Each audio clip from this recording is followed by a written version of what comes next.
Remote learning across education institutions and workforces during the coronavirus pandemic has offered a bit of a glimpse into the future that is becoming our present. Anne-Marie Sastry is the founder and CEO of Amosite. That's an AI-enabled remote learning software company. And Anne-Marie, it's really good to see you. Thanks for being with us this morning. Thanks for having me, Becky.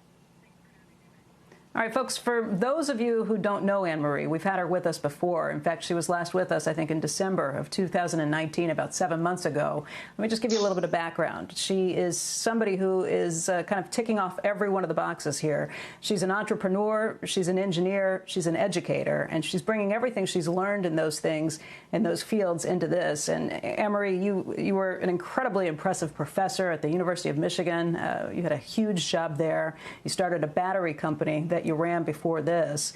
And when you joined us 7 months ago, you said that lots of companies were going to be competing here, that the learning industry, remote learning industry, was really important. But obviously, the world has changed since then. What's happened in the space right now, and how do you kind of see things now that we fast forward 4 months into a pandemic? Well, it's been lively, hasn't it? We just pressure tested every single remote learning solution on the planet. We pressure tested every remote work system on the planet, and we found some tears and gaps and problems. That's normal. But as we talked about in December, this is not a trend that's going away. COVID really accelerated some things that were due to happen anyway. The reality is that most workers like the flexibility of being able to work, at least in part, remote. And we had learning management systems before, but we didn't really use them. Now, as we go into the fall, we're talking about blended learning. But the reality is the pandemic makes it crucial. It's not a nice to have, it's a need to have. Yeah, we have heard a lot of concerns about the kids who are having to do remote learning at this point, that remote learning is not the same as in classroom, that maybe our kids are suffering as a result of that. And it makes a lot of parents pretty nervous as we head towards this fall, and there are all sorts of questions about whether the kids will be going back to school. What would you be telling educators? What would you be telling parents at this point? And in terms of pressure testing it, what problems were there, and have we found fixes or solutions for those? Yeah, let me take those in order. First, I think the concern is well placed. We lost between 500 million and 1 billion school years planet-wide due to stay-home orders during the pandemic. Just that gap alone is worrying. And then the ability to engage students, the ability to engage children is crucial. And a lot of parents have seen, my child is not that engaged with the learning management system I have or the online system.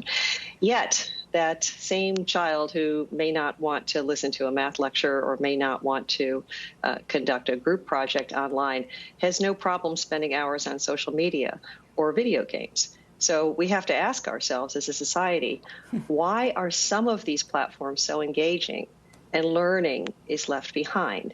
And the answer is pretty simple. The tech for education has been behind the tech in the commercial sectors. Education is a $1.9 trillion industry, and yet the tools are pretty 1994 internet. So the answer is pretty obvious. The answer is pretty obvious. Get better software systems. And that theme runs through all of society, not just education, but for remote work. We all have employment platforms that we use every day, whether it's HR, ADP, or TriNet, or what have you, or SAP, Oracle, Salesforce, et cetera. We all use platforms every day. Pushing the economy remote, pressure tested those systems, and guess what?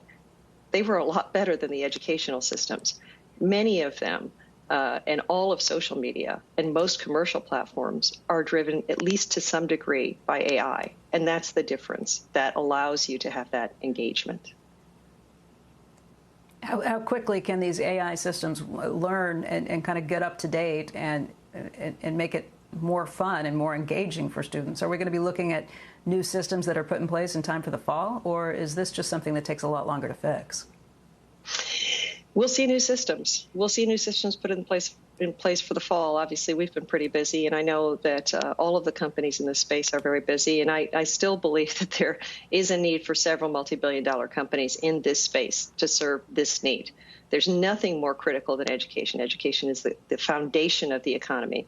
Now, when we look at what happens when workforces have gone remote, a skills gap is now apparent, that people who formerly worked only on ground or maybe only partially online need to move more online and become more autonomous. And so the critical thing is to have workforce training and have that delivered in an engaging way so that people can be successful. So the 4-year degree is not going to happen in time to transition people to the work in a post-COVID world. We need more workforce training, shorter bursts, 6, 8, 10-week courses that help people get their skills up.